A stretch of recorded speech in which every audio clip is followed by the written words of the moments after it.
Well, gentlemen, welcome to week 4 of our spring session of Ironmen, the constant question. Hey, before we begin this week, I want to give a real big shout out to both Paul Garland, who does all the recording and the pulling together of all the slides and integrates them with the messaged content. I want to thank Lonnie Spence for making all of these PowerPoints and finding the material to actually put in these recordings, and for Dave Logan and Josh Stranathan for their help actually making these sessions work and getting people into breakout groups and everything. You guys need to know it's a lot of work, and these gentlemen are ones who really make it go. So thank you guys so much. So we're going to continue today. I know last week we talked about this reality of desire and how it intersects with our idols and draws us that way, and how we can really begin to understand a little more where our conflicts come from, because there's things that we want or desire which isn't necessarily the problem, but we want it in a disoriented way, or wanting from it things that it really can't give to us. Well, today we're going to take a little bit more of a journey down that road, because I want to talk about something maybe you've never thought about, at least in the way we're going to talk about it. And I don't even know if you've ever even heard about it, but you are today. I don't know how many of you are here today own land. I'm sure that many of you do. You own homes, you have property, or you hope to at some point in time. But you probably also have a deed that identifies how much land you have and what your boundary markers are, and where your property ends and someone else's begins. I know for us, we have some trees along the back of our line, and then you come up and there's some poles and some little pegs in the ground that mark out the little Goodman territory, if you will. But I wonder how you'd feel, or how I'd feel, if we went out one day and we noticed that our neighbor was starting to move his property line onto ours a little bit, or beginning to expand his portions of property to increase, which in essence makes ours decrease. Or maybe imagine a football field or a soccer field, or even a baseball diamond, and somehow it has no markers, no defined playable space. It would be just sheer chaos, to say the least. Well, in ancient times, they had their own version of these markers, and they were basically called boundary stones. Boundary stones. And today, we have things like plats, or things that outline. You can go to places where you can literally find where there's legal documents to show how much land someone actually possesses or owns.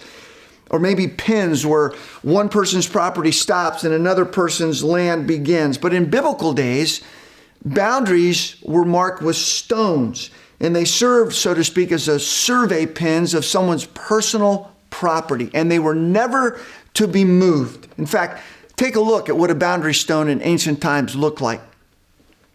You can see right here that they were encouraged to never move these boundary stones. They seemed like maybe a non-issue to us, but in ancient times, there was a temptation to move these when no one was around, and it often became a way for the more powerful to prey upon the weak. They served these boundary stones as a way to protect people, especially the weakest, from the strong. And they were never meant to be moved. Let me just read for you a couple of the challenges and the prohibitions in scriptures. This is from Deuteronomy chapter 19, verse 14.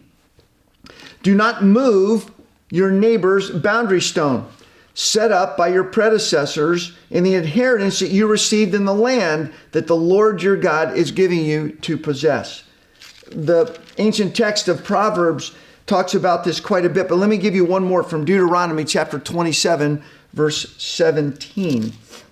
Cursed is the man who moves his neighbor's boundary stone. Then all the people shall say, Amen. This isn't something you want to be messing around with. Then in Proverbs chapter 22, verse 28, we hear these words. Do not move an ancient boundary stone set up by your forefathers. Do not move an ancient boundary stone set up by your forefathers. Now, chapter 23, verse 10 says it again. Do not move an ancient boundary stone or encroach on the fields of the fatherless. You can see there just this defending of those who tend to be weaker. These are just great prohibitions to help us begin to understand that there's a principle in place that's not to be moved. And I wonder if we've ever considered this concept of a boundary stone in a spiritual sense, meaning this. I mean, when was the last time that you ever considered that the Lord has laid down, if you will, a boundary stone for our lives, which isn't to be moved, and from within which we actually flourish? In Genesis chapter 1, we keep going back because it literally sets the framework for everything. In these initial moves of life, God creates humankind in his image. He gives us the capacity to have dominion over all that God created, to manage it, to shape it, to create culture. And he basically tells us to not worship anything else. And he helps us do this in Genesis 2, verses 15 to 17, when he basically says that of everything that I've created, that I've given you dominion over, I want you to enjoy it. But the one thing I'm asking of you is don't eat from the tree of good and evil. Don't move that stone. And it's a way, I believe, for God to keep who's who and what's what in order. He's simply asking for our hearts of trust. And that boundary of what we love and trust the most is not to be moved. Yet often when we don't get what we want, or when things don't go our way, or maybe I don't see things the way I'm really meant to see them, we begin to think that we know better than God. Or even that maybe he knows what's best for my life, and I begin to take things in my own hands, and I begin to make a move towards idolatry, and I begin to step over into God's frame of reference and trying to take in many ways what is his and his power and his wisdom and his insight alone for myself. I begin to work out being wise in my own eyes. See, it wasn't that Adam and Eve didn't believe that God existed. That really wasn't the issue.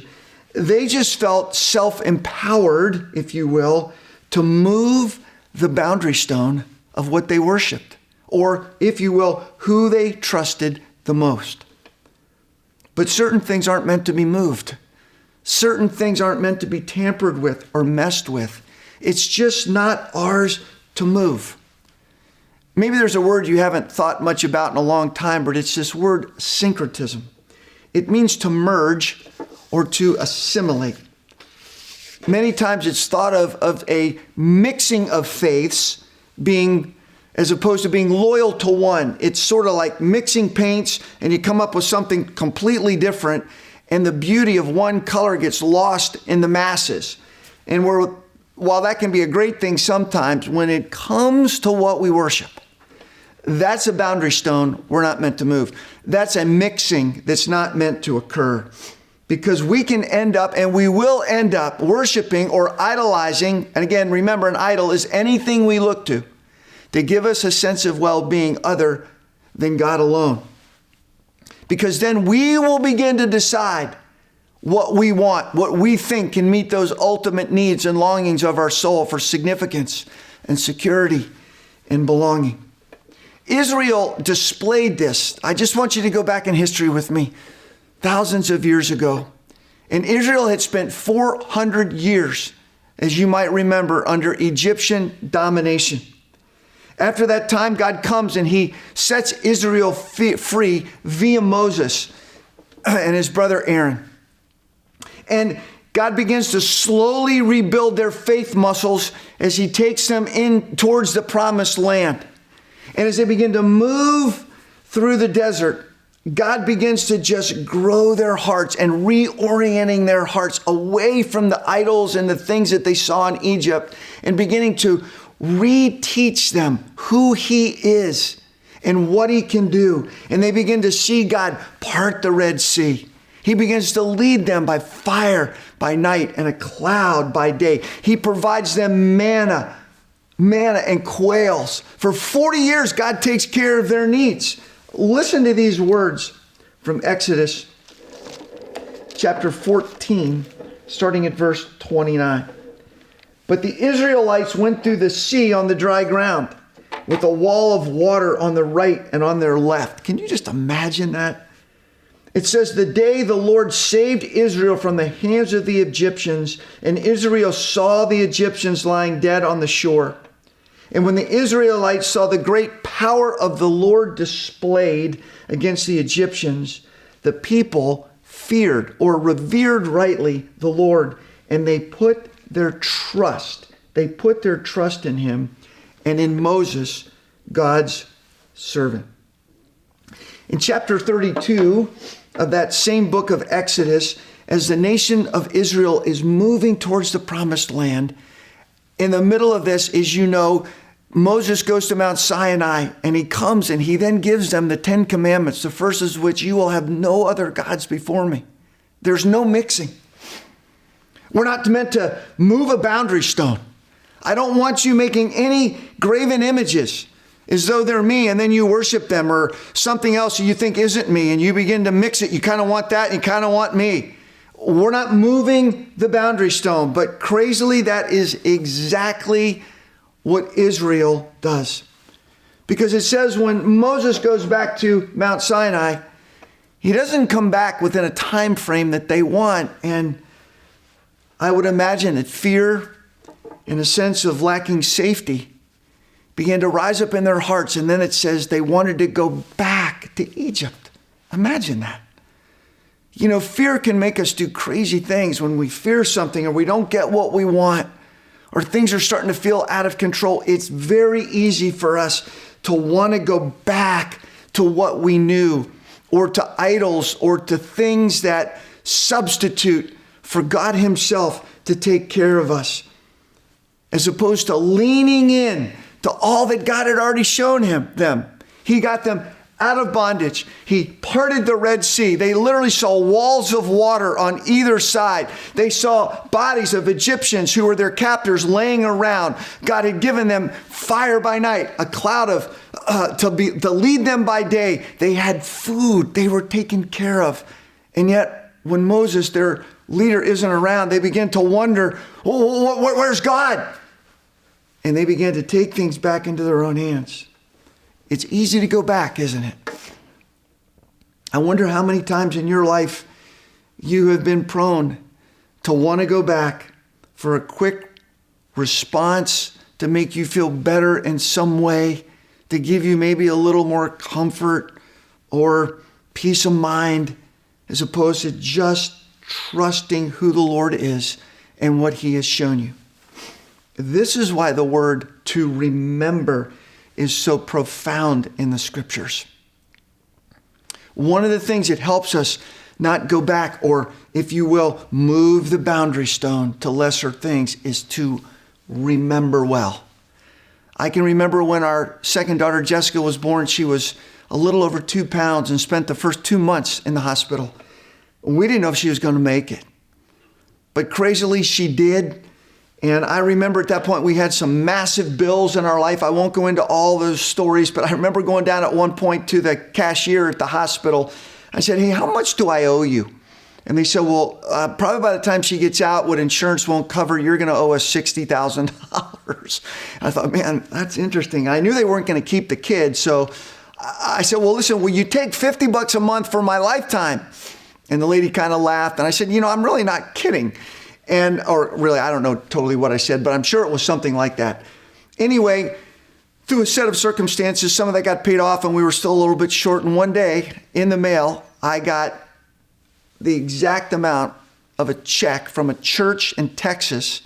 And I had never been to Texas at that point in my life, for the exact amount we owed, because a friend of ours who we knew had mentioned that to the church where he went down in Texas. And they said, we give to a lot of things, but we've got some extra. Why don't we try to help? Well, fast forward now 18 years. That same daughter almost died again. And we were told at one point she was the sickest person in the hospital. I think I've mentioned this to some of you before. And I remember getting up one morning, the morning after we were told those exact words, that if anybody was going to die at GBMC within the next 24 hours, it was going to be our Jessica. And I got up and I saw the sun shining through, the beauty of the trees. And I'm looking out the window at the hospital about 6 or 6:30 in the morning. And it was a moment for me where I think I really knew I had to decide, who was I going to trust? Was I going to try to run back and find some false comfort in something or try to manipulate God to do something? And all I remember was thinking was this: God, this is my time to decide whose I am and whose loyalty I will land on. And I began to remember God's faithfulness in little ways and in massive ways. I remember as though it was yesterday, God almost saying to me, Pat, if you knew when Jessica was born that you would have only had her 18 years, would you have taken that? And I said, every single time. And it's almost like he said, just trust me. Remember. Israel didn't remember very well. It says in Exodus chapter 32, these words, that when Moses was gone, we hear these words. When the people saw that Moses was so long in coming down from the mountain, they gathered around Aaron and said, listen to these words, come, make us gods, or a God who will go before us. They had learned about false idols in Egypt, and now they're going back. As for this fellow Moses who brought us out of Egypt, like that was no little deal, man, how quickly people get cast aside. This guy Moses, we don't know what happened to him. So now we're going to have to take things into our own hands. Aaron answered them, this is Moses' brother. Take off the gold earrings that your wives and your sons and your daughters are wearing and bring them to me.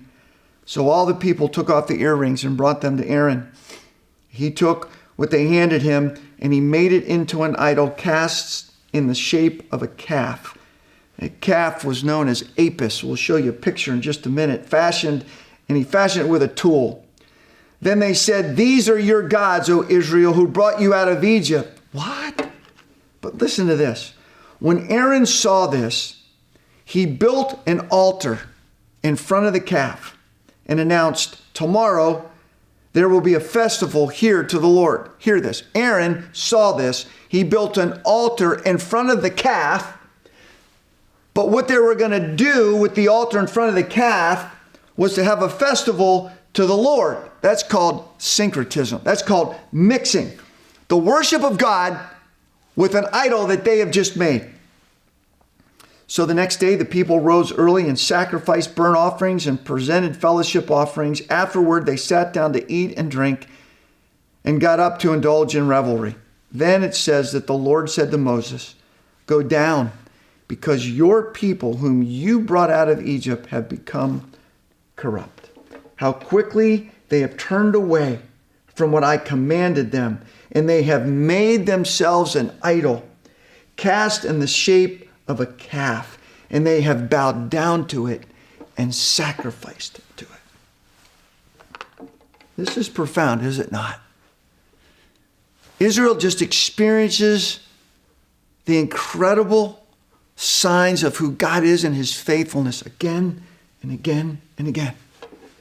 And in a moment of fear or uncertainty, which I get, but then they go back and they shape into something in the form of a calf, a golden calf. Well, let me just show you a picture of this right here. This calf was known as Apis. It was a bull. It was basically a living manifestation in their minds of the Creator. Apis was associated with strength, with power, with divine resurrection, or even the protection of the king. And in verses 5 and 6, we begin to see this mixing or the moving of the boundary stone in full display by the making of an idol and giving the allegiance that's due to God to lesser things. It says that the people built an altar in front of the calf. And then Aaron said, tomorrow there will be a festival to the Lord. And as God said, no. That is not who you are. That is not who I am. And that God literally responds in a pretty forceful way to the people of Israel. I don't know about you, but I know that I can struggle with this. I think we all can. when things seem out of control and we don't get what we expect as quickly as we'd like to, there's a time, if you will, where we can begin to take things into our own hands, do we not? And we can pray to God, and yet we are looking for comfort in something else or someone else. We pray to God and then maybe believe in or trust in something I can manipulate to give me the kind of hope and peace that somehow I'm looking for. We move the boundary stone of trusting in the Lord. And that creates some tension within us because in one sense we love God and we kind of trust Him and we pray to Him, but at the same time, I need this. I've got to have this. This got to work out to give me peace. When God's saying, you have me. I know some other things may help and bring certain levels of comfort, but the fact of the matter is, you will have no other gods before me because there actually aren't any. I don't know if you've ever heard of this concept called cognitive dissonance. And what it really is this. It means that we have beliefs, things that we say we believe, but then there are ways that we actually act, or our actions. And when our beliefs and our actions don't sync up, it creates dissonance within us. You cannot live well like this. This is like trying to walk a straddled fence. It does not work. And so one of the ways that we try to deal with this is we try to either make our actions then conform to our beliefs, or we find a way for our beliefs to justify our actions. We can't live in two worlds. It gets kind of crazy. This is why sometimes you'll find kids who come from believing families, they'll go to college and they'll begin to experience a little bit of craziness and sow their oats a little bit because it creates a tension because, see, they have beliefs and yet they're doing stuff they've never done. And so the only way to keep living that way is either to pretend that your beliefs are wrong or change them or some way stop doing the craziness so they conform to your beliefs. But you can't keep living in two worlds. It doesn't work very well. Gandhi, who was a great obvious Hindu and known around the world, made an interesting observation, and this is what he said at one point in time. He looked closely at Christianity that was practiced around him in Great Britain. And he once remarked, saying these words, "If only Christians would live according to their belief in the teachings of Jesus, we would all become Christians." Isn't that crazy? He said, if Christians looking at us, he said, would just live according to their beliefs in Jesus, we would actually all become Christians. If there was more of a connection between the belief and the action. A.W. Tozer said it this way: what any person or what you think about when you think of God, it is the most important thing about you or about any person. This is why I think we say we believe in God. But what is the image of that God in our mind?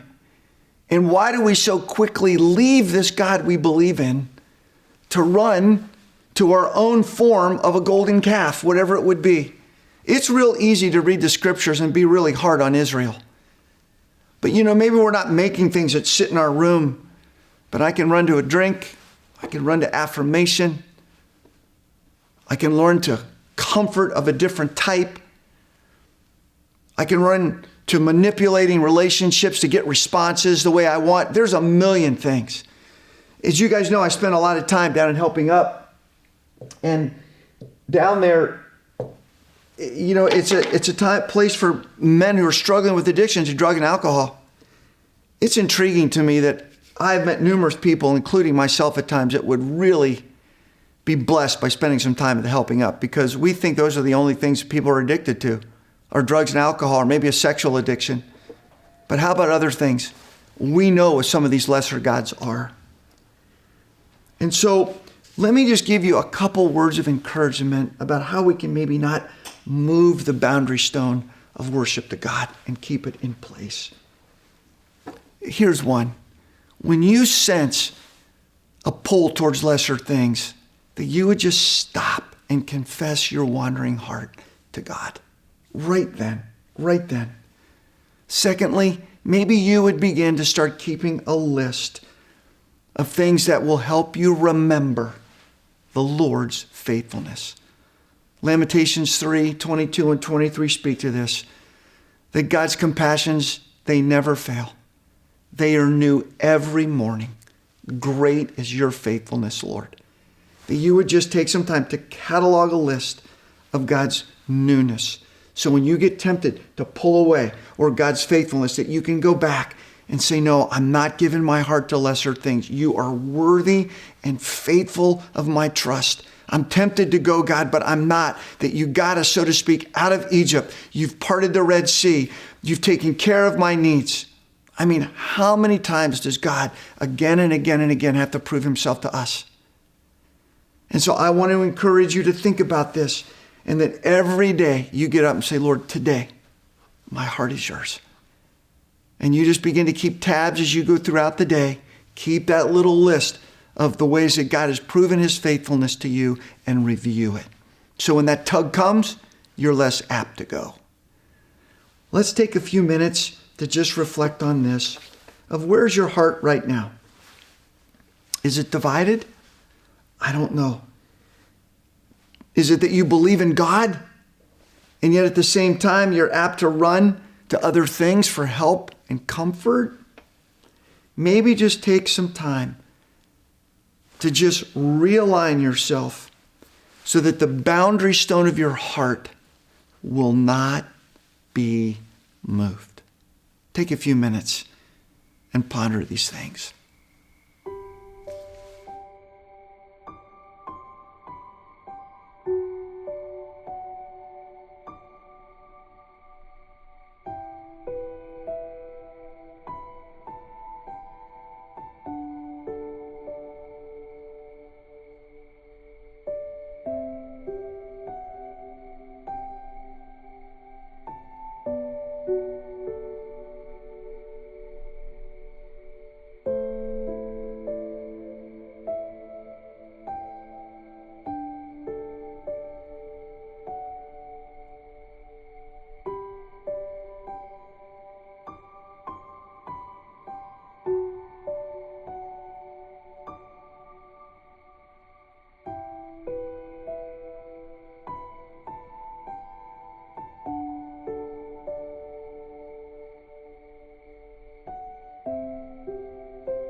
And now, men, let's do our memory verse, Proverbs 3:5-8.